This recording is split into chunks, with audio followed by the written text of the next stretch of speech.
നമസ്കാരം. ഞാൻ ആറ്റൽ മുത്തുകുമാർ. എല്ലാ ജ്യോതിഷ വിശ്വാസികൾക്കും ഗുരു ആസ്ട്രോളജിയിലേക്ക് സ്വാഗതം. ഇന്നത്തെ ജ്യോതിഷ ചിന്താവിഷയത്തിൽ നമ്മൾ പറയുന്നത് 1201 വർഷ ഫലം. അതായത് ആഗസ്റ്റ് 17 മുതൽ 2025 ആഗസ്റ്റ് 17 മുതൽ 2026 ആഗസ്റ്റ് 17 വരെ ഒരു വർഷ ഫലമാണ് പറയുന്നത്, കൊല്ലവർഷം. അപ്പൊ 5 രാശിക്കാർക്ക് ഗുണഫലം പറഞ്ഞായിരുന്നു. ഇനിയിപ്പം 7 രാശിക്കാരുടെ ഗുണദോഷ സമ്മിശ്ര ഫലം. അപ്പൊ അതെന്ന് പറഞ്ഞിട്ട് പേടിക്കണ്ട. ഇപ്പൊ ഓരോ ഗ്രഹമാറ്റവും, ഇപ്പൊ വ്യാഴം മിഥുനത്തിലാണ്, ശനി മീനത്തിലാണ്, രാഹു കുംഭത്തിലും കേതു ചിങ്ങത്തിലുമാണ്. അപ്പൊ എന്താണ് ഈ ഗുണദോഷ സമ്മിശ്ര ഫലം?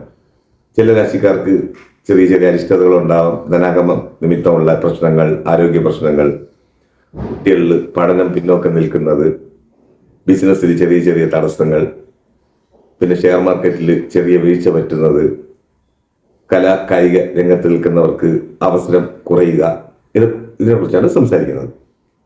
അപ്പൊ ആദ്യം നോക്കുന്നത് മേടക്കൂറുകാർക്ക് എങ്ങനെ. അശ്വതി, ഭരണി, കാർത്തിക ഇവർക്ക് നിലവിൽ 7 ശനിയുടെ തുടക്കമാണ്. 12 ശനിയുടെ സ്ഥിതി. 3 വ്യാഴൻ മറവാണ്. ഇപ്പൊ ചിലർ പറയും 3 വ്യാഴൻ വന്നാൽ മുറവിളി കൂട്ടുമെന്ന്. അങ്ങനെയല്ല എന്റെ കണക്ക്. അതായത് 9ാം ഭാവാധിപനായ ഗുരു 3 മറയുമ്പോൾ പിതാവ് നിമിത്തം എന്തെങ്കിലും നമുക്ക് പ്രശ്നങ്ങൾ വരാനോ, ചിലവർക്കൊക്കെ ഭാഗം വയ്ക്കലുള്ള സംഭവങ്ങളുണ്ട്. കുടുംബവസ്തു ഭാഗം വയ്ക്കലോ, അല്ലെങ്കിൽ പിതാവിന് എന്തെങ്കിലും ചെറിയ അരിഷ്ടത വരാനോ, ആരോഗ്യ പ്രശ്നങ്ങൾ ഉണ്ടാവാനോ, അത് നിമിത്തം നമുക്കിപ്പം കൂടുതലും മരുന്നിന്റെ ചിലവായിരിക്കും. അത് 12 നിൽക്കുന്ന ശനി നമ്മളുടെ 2ാം ഭാവം ദൃഷ്ടി വരുന്നത് ശുഭച്ചെലവ് കുറഞ്ഞ്, ശുഭച്ചെലവെന്ന് ഉദ്ദേശിക്കുന്നത് നമുക്കൊരു വിവാഹാധികാര്യങ്ങൾ, വീട് പാല് കാച്ചി ചോറുണ്, ഇങ്ങനെയുള്ള ശുഭകാര്യങ്ങളുടെ ഇത് മാറി ഹോസ്പിറ്റൽ വാസം, അതിപ്പോ കുടുംബത്തിലുള്ള ആരെങ്കിലും മാതാവാവാം, പിതാവാവാം, അതിലേക്കുള്ള ചിലവ്. അപ്പം വിദേശ ചിലവെന്ന് ഉദ്ദേശിക്കുന്നത് ഹോസ്പിറ്റൽ ചിലവ് വരാനാണ് ഈ കാലഘട്ടം. അപ്പൊ നമുക്ക് മൊത്തത്തിൽ നോക്കുകയാണെങ്കിൽ ഈ കാലഘട്ടം, അതായത് ഈ വരുന്ന 2025 ആഗസ്റ്റ് 17 മുതൽ 2026 ആഗസ്റ്റ് 17 വരെ ഒരു വർഷ കാലയളവ് വളരെ ശ്രദ്ധ വേണം. ഇതിൽ 2026 ജൂൺ 1 വരെ വ്യാഴന്റെ സഞ്ചാരം 3-ലാകിയ എന്തിനും ഒരു സമാധാനം. അപ്പൊ ബിസിനസ് മേഖലയിൽ പ്രവർത്തിക്കുന്നവരാണെങ്കിലും 10ാം ഭാവാധിപനായ ശനി 12-ലാണ്. പിന്നെ നമുക്കൊരു ചെറിയ നേട്ടമെന്ന് ഉദ്ദേശിക്കുന്നത് അതൊരു 30% പറയാം. 11-ൽ രാഹുവിന്റെ സ്ഥിതി. അത് നമുക്ക് അന്യമതസ്ഥരെ കൊണ്ടുള്ള ഹെൽപ്പ് ഇത്യാദികൾ കിട്ടാനുള്ള അവസരം കാണുന്നു. അല്ലെങ്കിൽ ഗൾഫ് കൺട്രീസിലുള്ള ആരെങ്കിലും നമുക്ക് ധനനിമിത്തം സഹായം ചെയ്യാനോ, അത് നിമിത്തമുള്ള ധനാഗമം വരാനുള്ള അവസരം കാണുന്നു. പിന്നെ കായിക മേഖലയിൽ പ്രവർത്തിക്കുന്നവർക്കൊക്കെ ഈ കാലയളവ് നമുക്ക് അവസരങ്ങൾ കുറയാനുള്ള ഇതാണ് കാണുന്നത്. രാഷ്ട്രീയ മേഖലയിൽ, അതായത് പൊതുപ്രവർത്തനത്തിൽ നിൽക്കുന്നവരാണെങ്കിലും അപകീർത്തി വരാനുള്ള അവസരം കാണുന്നു. ശ്രദ്ധ വേണം. ഇനി അടുത്ത് നോക്കാൻ പോകുന്നത് മിഥുനക്കൂറുകാർക്ക് എങ്ങനെ. മകയിരം, അര, തിരുവാതിര, പുണർദം, മുക്കാല് ഇവർക്ക് ജന്മത്തിലാണ് ഗുരു. അപ്പൊ ഞങ്ങൾ പറയുന്നത് ജന്മരാമർ വനത്തിലെ ഈ കാലയളവ്, അതായത് ഈ ഒരു വർഷ കാലയളവ് ഒറ്റപ്പെടലും കുറ്റപ്പെടുത്തലും നമ്മൾ ആരും അംഗീകരിക്കൂല. അതിപ്പോ ഏത് ഫീൽഡിലാണെങ്കിലും കുടുംബത്തിലാണെങ്കിലും നമ്മൾ എന്ത് ചെയ്താലും നമുക്ക് ഓപ്പോസിറ്റ് ആവും. അപ്പൊ കണ്ടകനും കൂടെ സംഭവിക്കുകയാണ്. ശനി 10-ലാണ്, കണ്ടക ശനി. ആ വ്യാഴനാണെങ്കിൽ അത് മീനത്തിന്റെ അധിപനായ വ്യാഴൻ രാശിയിൽ നിൽക്കുന്നത് നമുക്ക് ജന്മരാമർ വനത്തിലെ. ഇപ്പൊ ചിലവർക്ക് പെട്ടെന്നുള്ള ട്രാൻസ്ഫർ നിമിത്തം ദൂരെ യാത്ര ചെയ്യാനോ, ദൂരെ ജോലിയെടുക്കാനോ, അല്ലെങ്കിൽ മാർക്കറ്റിംഗ് ബിസിനസ്സിലാണെങ്കിലും മാർക്കറ്റിംഗിൽ നിൽക്കുന്നവരാണെങ്കിലും ഇവർക്ക് ധനനിമിത്തം യാത്രാ ബുദ്ധിമുട്ട് അനുഭവിക്കാനുള്ള അവസരം കാണുന്നു. വിവാഹാദി കാര്യങ്ങളിലൊക്കെ ഈ കാലയളവ് അത്ര നന്നല്ല. ബിസിനസ് മേഖലയിലാണെങ്കിലും എല്ലാം മന്ദഗതിയായിരിക്കും. അപ്പൊ പരിഹാരം എന്ന് പറയുന്നത് ഈ കാലയളവ് ധർമ്മശാസ്ത്രാവിന് നീരാഞ്ജന വഴിപാട് നടത്തുന്നത് ദോഷകാഠിന്യം കുറയ്ക്കും. ജന്മത്തിൽ നിൽക്കുന്ന വ്യാഴന് ബ്രാഹ്മണ ഭോജനം, അതായത് നമസ്കാരം അമ്പലങ്ങളിൽ നടത്തുന്നത്, ബ്രാഹ്മണ ഊട്ട് നടത്തുന്നത് നമുക്ക് ദോഷകാഠിന്യം കുറയ്ക്കും.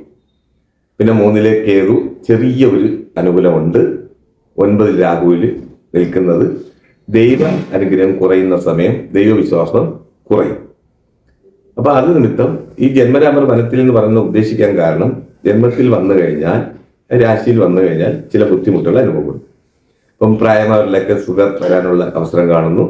ആരോഗ്യ പ്രശ്നം, ചിലവർക്ക് യൂറിനറി ഇൻഫെക്ഷൻ വരാം, ഷുഗർ കംപ്ലൈന്റ് വരാം, മഞ്ഞപ്പിത്തം പോലെ. അപ്പൊ ഫുഡിലും വളരെ ശ്രദ്ധിക്കുക.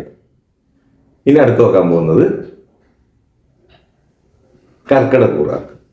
കർക്കിടകൂറിൽ വരുന്ന പുണർതംകാല്, പൂയ, ആയില്യം ഇവർക്ക് നിലവിൽ 12-ലാണ് വ്യാഴന്റെ സ്ഥിതി.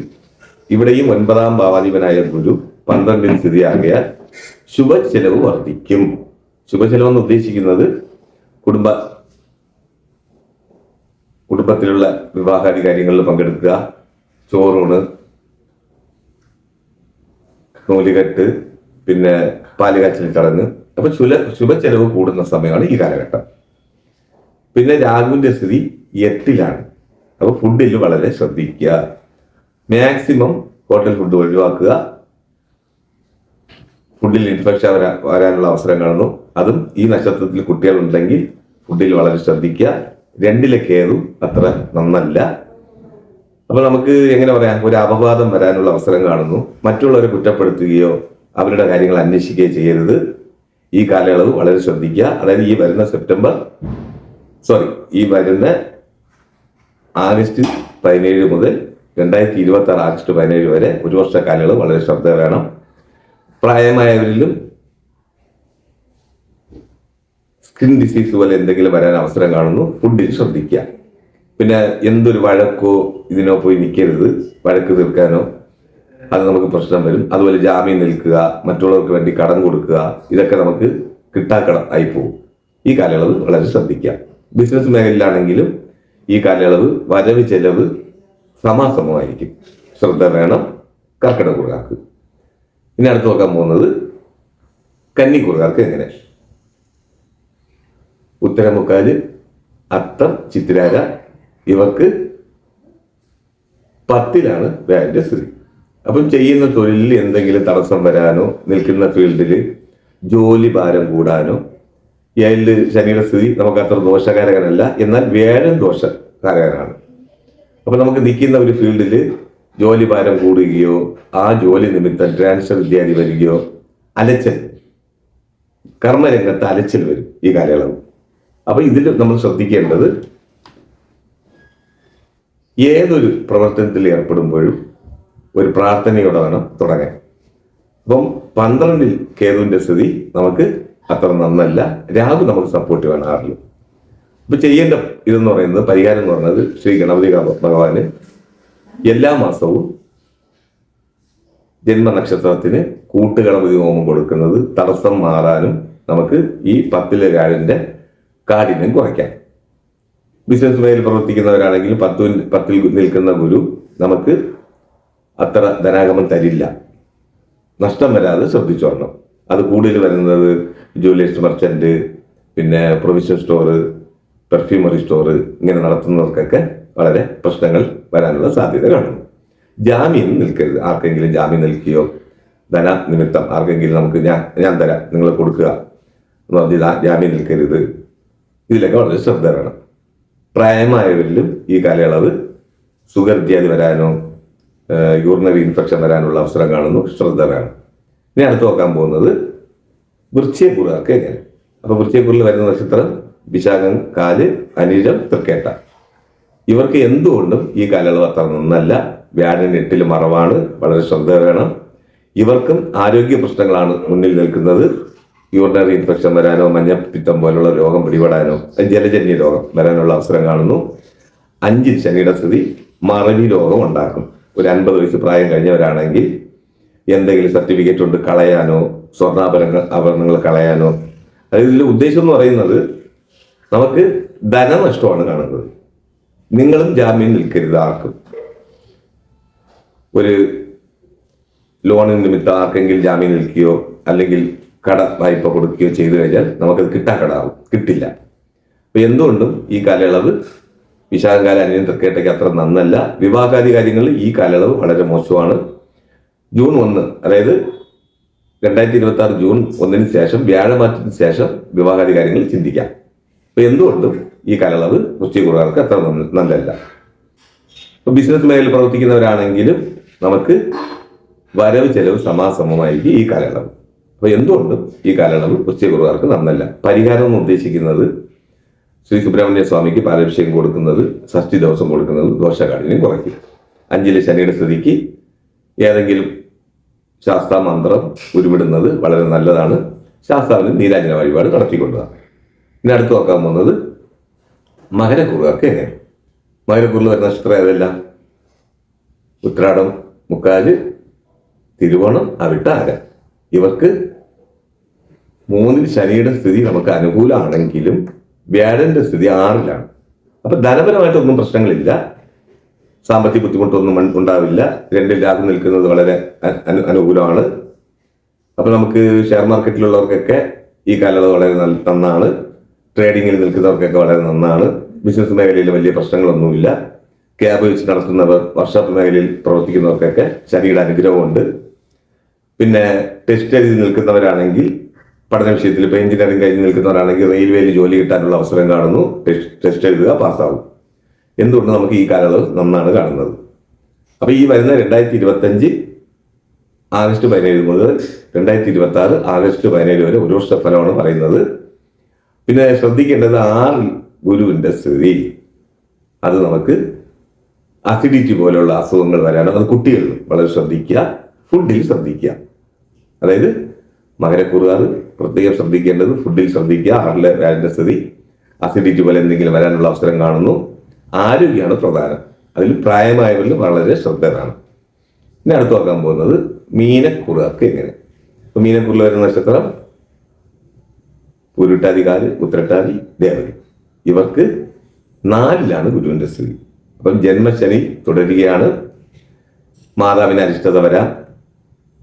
ഇവരിൽ പ്രത്യേകം ജോലി ഭാരം കൂടുന്ന സമയം, അതിപ്പോ ഏത് ഫീൽഡിലുള്ളവരാണെങ്കിലും ജോലി ഭാരം കൂടും. ഉറക്കക്കുറവ് അല്ലെങ്കിൽ ഉറക്ക കൂടുതൽ, രണ്ടും സംഭവിക്കും. ശനിയുടെ ഒരു പ്രത്യേകതയാണ്. ഒന്നുകിൽ ഉറക്ക കൂടുതൽ ഉണ്ടാക്കും, അല്ലെങ്കിൽ ഉറക്കക്കുറവ് ഉണ്ടാക്കും. എന്തിനും അലസത, മന്ദഗതി. അപ്പൊ ഇവർ ചെയ്യേണ്ടത് ഈ കാലയളവ് എല്ലാ മാസവും ഒരു ശനിയാഴ്ച ധർമ്മശാസ്ത്രം നീരാഞ്ജന വഴിപാട് നടത്തുക, അല്ലെങ്കിൽ ശനീശ്വര ഹോമം നടത്തുന്നത് ദോഷകാഠിന്യം കുറയ്ക്കും. 4-ൽ വ്യാഴന്റെ സ്ഥിതി അത്ര നന്നല്ല. ശത്രു വീട്ടിലാണ് വ്യാഴന്റെ സ്ഥിതി. മാനസികമായിട്ടൊക്കെ ചെറിയ ചെറിയ സംഘർഷങ്ങൾ വരാനോ വീട്ടിൽ കലഹം വരാനുള്ള അവസരം കാണുന്നു. 12-ൽ രാഹുവിന്റെ സ്ഥിതിയും നമുക്ക് സ്കിൻ ഡിസീസ് പോലെ എന്തെങ്കിലും വരാനുള്ള അവസരം കാണുന്നു. അപ്പൊ 3 പരിഹാരം നമ്മൾ ചെയ്യേണ്ട വരും. ശാസ്താവിന് നീരാഞ്ജന വഴിപാട്, ശനീശ്വര ഹോമം നടത്തുക. 12-ലെ രാഹുവിന്റെ സ്ഥിതിക്ക് ആയില്യത്തിന് 100 പാല് വഴിപാട് നടത്തുന്നത് ദോഷകാഠിന്യം കുറയ്ക്കും, അല്ലെങ്കിൽ പുള്ളുവമ്പാട്ട് പാടുക. 4-ലെ ഗുരുവിന്റെ സ്ഥിതിക്ക് മനഃചഞ്ചലം എന്ന് പറയും. മനഃചഞ്ചലം ഒന്നിനും ഒരു എങ്ങനെ പറയാം, ഒന്നിലും ഉറച്ചു നിൽക്കാതിരിക്കുക. അത് കുട്ടികളിലാണ് പ്രശ്നം ഉണ്ടാക്കുന്നത്. പഠന വിഷയത്തിലൊക്കെ വളരെ പിന്നോക്കം നിൽക്കും. ബ്രാഹ്മണ ഭോജനം നമസ്കാരം നടത്തുന്നത് അമ്പലങ്ങളിൽ, അത് ബ്രാഹ്മണ കൂട്ടം എന്ന് പറയും, ചെയ്യുന്നത് ദോഷകാഠിന്യം കുറയ്ക്കും. ബിസിനസ് മേഖലയിൽ പ്രവർത്തിക്കുന്ന ആണെങ്കിലും രാശിയധിപൻ 10-ാം ഭാവാധിപൻ 1-ആണ്. ഇവർക്ക് ബിസിനസ് മേഖല പറയുകയാണെങ്കിൽ ജുവലേഴ്സ്, മർച്ചന്റ്, പിന്നെ പെർഫ്യൂമറി സ്റ്റോർ, പ്രൊവിഷൻ സ്റ്റോർ, ഇവർക്കൊക്കെ ഈ കാലയളവ് ലാഭവിഹിതം കുറയാം. ഷെയർ മാർക്കറ്റിലുള്ളവർക്കും ഇപ്പൊ പേപ്പർ ഗോൾഡൊക്കെ ചിലർ വാങ്ങിച്ച് വയ്ക്കുന്നുണ്ട്. ഇതിലൊക്കെ ചെറിയ ധനനഷ്ടം വരാനുള്ള അവസരം കാണുന്നു. ശ്രദ്ധ വേണം, പരിഹാരം ചെയ്ത് മാറ്റിക്കൊള്ളുക. ശുഭമസ്തു.